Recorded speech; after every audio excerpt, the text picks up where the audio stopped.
안녕하세요, 계란소녀입니다. 오늘 옴니아 세븐에 도착했는데 간단한 개봉기와 더불어서 비교를 해보도록 하겠습니다. 자세한 내용은 사진이랑 글로 할 수도 있지만 귀찮기도 하고 동영상 촬영도 한번 해보고 싶어서 이렇게 해보려 합니다. 어차피 내용물이 별거 없는데 하면서 간단한 해외에서 들여오는 거에 대한 얘기나 아니면 윈도우폰에 대한 트리비아 같은 것들, 그런 얘기를 좀 해보자 합니다. 배송은 물건은 익스펜시스에서 왔고요. 이 업체는 영국 업체인데 세계적으로 물류센터는 여러 곳에 있고 주로 한국 같은 경우에는 홍콩에서 옵니다. 영수증이고요. 박스는 상당히 작습니다. 요즘 다 그렇죠 뭐. 아이폰보다는 꽤 크네요.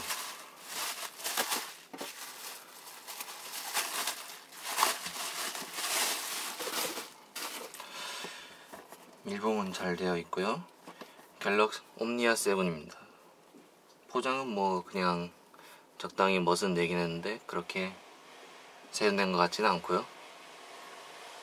좀 촌스러울 수도 있고, 포장 상태는 깔끔해서 배송이 잘 됐다는 걸 알 수 있습니다. 일단 해외에서 폰을 구입할 때는 언락폰을 구입하는 건 기본인데 거기에 좀 더 부가적인 것들이 있습니다. 폰 같은 경우에는 당연히 통신사랑 연계되어 있고 통신사 마크가 박혀있는 경우가 있는데, 이 옴니아 7 같은 경우에는 홍콩에서 판매되는 것으로 통신사가 정해지지 않은 언브랜디드 혹은 오픈마켓 폰이라고 합니다. 그냥 통신사 마크 외에는 다른 폰 같은 경우에는 그렇게 큰 차이는 없는데, 스마트폰 같은 경우에는 중요한 게 업데이트에서 문제가 생깁니다. 안드로이드도 그렇고 윈도우폰 같은 경우에도 통신사에 따라서 업데이트 차등이 생기거든요. 넥서스 같은 경우에도 그런 일이 생기니까 잘 알고 계시죠, 국내 분들은. 옴니아가 윈도우폰 같은 경우에도 오픈마켓 같은 경우에는 MS가 업데이트를 실시하면은 바로 전송되지만 T모바일이나 AT&T 같은 경우에는 통신사들이 뿌릴 때까지 기다려줘야 됩니다. 언락폰이고 그게 해외에서 사용하는 거라도 말이죠. 국내에는 AT&T로 나온 이 옴니아 7의 형제 모델인 포커스가 많이 들어와 있는데, AT&T가 지난번에 업데이트가 엄청 늦어서 비난이 많았습니다. 제가 T모바일 버전을 살 수도 있었는데 조금 더 드리고 언브랜디드를 산 이유도 그것 때문입니다. 이번 업데이트 같은 경우에는 9월 1일에 실시될 거라고 하네요. 다른 통신사들은 어떻게 될지 두고 봐야 될 것 같습니다. 박스를 열어보면은 옴니아 7이 보이고요. 이게 IMEI 태그가 있는데 이거는 나중에 통신사에 등록하거나 할 때 필요합니다. 비닐에 잘 쌓여져 있고요. 크기는 4인치로 갤럭시 S랑 동일한 화면 크기입니다. 써져 있는 대로 슈퍼 아몰레드고 윈도우폰에 와이파이 GPS 1GHz 이렇게 적혀 있는데, 1GHz는 스냅드래곤 1세대입니다. 스냅드래곤 1세대가 처음 나온 게 2008년 말이고요. 제품화된 게 넥서스 1, 디자이어, HD2 그 정도였죠. 그러니까 한마디로 이게 또 2010년 10월경에 나왔으니까 거의 1년 된 CPU란 얘기입니다. 거기다가 제가 또 1년 늦게 샀죠. 완벽한 뒷북입니다. 하드웨어 면은 어쩔 수가 없고, 그래도 스냅드래곤 그 1세대 성능 자체는 그렇게 나쁘진 않은데, 알다시피 발열이랑 전력 소모면에서 좀 문제가 있죠. 2세대 모델은 공정이 나아져서 좀 괜찮은데, 좀 있으면은 신모델들이 몇 개 발표된 모양인데 그 모델들도 듀얼 코어는 아니라서 실망하는 분들이 많겠지만, 일단 2세대 스냅드래곤으로 바뀌어서 발열이랑 전력 소모는 좀 줄어드는 것 같습니다. 그리고 GPU가 바뀌어서 프레임이 거의 2배가 나오더군요, 테스트를 보면. 내용물을 보면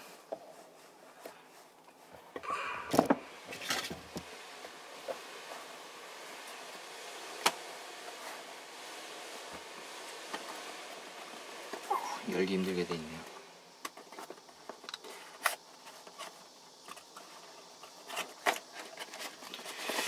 아이폰이 포장은 참 잘 해놨는데 박스가 좀 허접합니다. 밑은 그냥 뚫려 있고, 매뉴얼이 있고 독일어 같은데 뭐 읽어볼 일은 없을 것 같습니다. 영문판 간이 매뉴얼이 있을 수도 있고. 정품 이어폰입니다. 커널형으로 되어 있고 리모컨 조작이랑 그렇게 할 수 있게 되어 있습니다. 배터리는 하나인데 뭐 외산폰들이 다 그렇죠. 아니 외산폰이라기보다는 외국에 파는 폰. 근데 넥서스 사신 분들도 아시겠지만 넥서스는 한 개 넣어줍니다.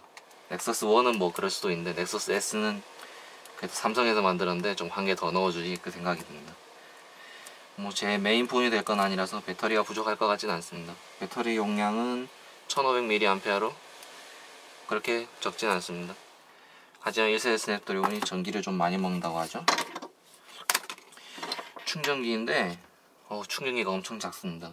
전력 같은 경우 이게 또 100V 그런 게 아니라 100에서 240까지 프리볼트입니다. 미국 아이폰 같은 경우에도 이거보다 더 작은 어댑터를 이용하고 있는데 우리나라는 엄청 크죠. 그거는 범용이라서 그렇고요. 근데 프리볼트 어댑터가 이 정도로 작을 수 있을지는 전 몰랐습니다. 게다가 이게 홍콩 같은 경우에는 기본적으로 유럽권에 해당한다고 할 수 있어서 단자 같은 경우에는 우리나라랑 비슷하고요. USB 케이블입니다. 갤럭시 S랑 똑같이 생겼네요. 자, 본체 디자인 살펴보면 전면 같은 경우에는 상당히 각지게 생겼고요. 홈 버튼이 말이 많았죠. 비슷하게 생겼습니다. 아이폰이랑 크기는 약간 더 작고요. 아이폰이랑 비교해보면 화면 크기 때문에 약간 더 큰데 그렇게 많은 차이는 안 납니다. 아이폰 같은 경우에는 3.5인치고 옴니아 7 같은 경우에는 4인치인데 화면비가 달라서 실제 체감률은 좀 다릅니다. 안드로이드랑 윈도우폰 같은 경우에는 16:9 비율을 갖고 있고 아이폰은 3:2죠.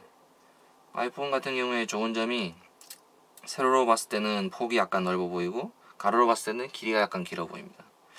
안드로이드를 친구들이 많이 갖고 있어서 좀 만져봤는데 일단 뭐 4인치 이상 되는 모델 같은 경우에는 그래도 세로 모드일 때는 별로 부족함 안 느끼는데 가로 모드로 했을 때 키보드를 입력하면 그냥 키보드하고 화면을 다 채우더라고요. 그 부분은 안드로이드가 조금 더 나은 것 같습니다. 조금이라도 보이거든요.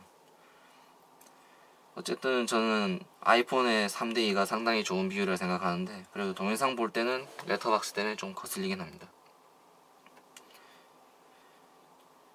그리고 화면 크기 같은 경우에 3.5인치라고 하지만 실제로는 16:9의 3.7인치 정도 크기라고 보면 되고요. 그래서 만약 아이폰 5가 이번에 뭐 4인치가 된다는 얘기가 있는데 그 정도 되면은 실제로 체감률은 거의 뭐 갤럭시 S2 그 정도 체감률이 될 겁니다. 뒷면 같은 경우에는 이렇게 생겼고요. 뒷면에도 필름이 잘 붙어 있네요. 약간 메탈릭하게 되어 있는데 배터리 케이스는 이렇게 스위치로 여는 형태로 되어 있고요. 기판이 그대로 보이는 게 좀 마감을 좀 더 잘했으면 싶지만 여기 심 슬롯이 있고 마이크로 SD 슬롯은 없습니다. 윈도우폰 기기 같은 경우에는 기본적으로 마이크로 SD를 지원하지 않는 방향인데 특이하게도 이 옴니아 7의 형제 모델이자 미국 모델인 포커스에서는 마이크로 SD를 지원합니다. 근데 그게 좀 말썽을 많이 일으켰죠.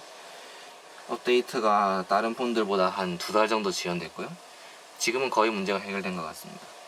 그걸 말고도 사소한 문제들이 있긴 한데 그거에 대해서는 나중에 기회가 되면 알려드리도록 하고요. 스피커가 있고 카메라는 500만 화소고 LED 플래시 뭐 그 정도입니다.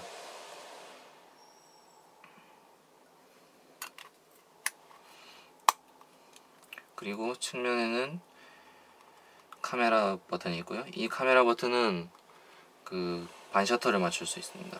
이 카메라 버튼 같은 경우에 MS가 강제로 지정한 기능이기 때문에 모든 윈도우폰에 다 달려 있습니다. 카메라 버튼이 달려 있는 것 자체는 일단 좋은 일이죠.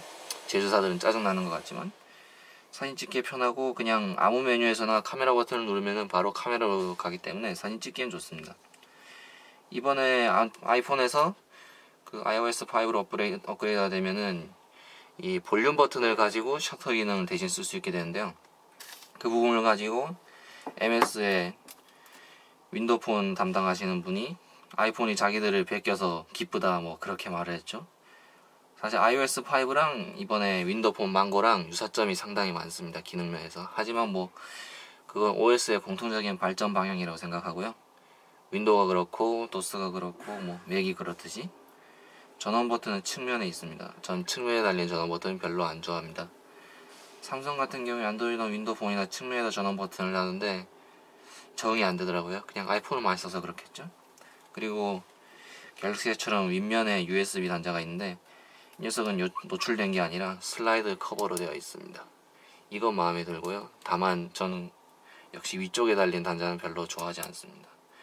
이어폰 단자가 있는데 가운데서 약간 비껴나간 위치에 있네요. 한쪽에 쏠려 있거나 가운데 있거나 보통 둘 중 하나인데, 이쪽에는 볼륨 버튼이 있고 아래쪽에는 스피커가 있습니다. 스피커인데 왜 요 구멍 위에 이렇게 운동장 모양으로 더 몰드를 만들어놨는지는 잘 모르겠습니다. 일단 개봉기는 이렇게 간단하게 마치고요.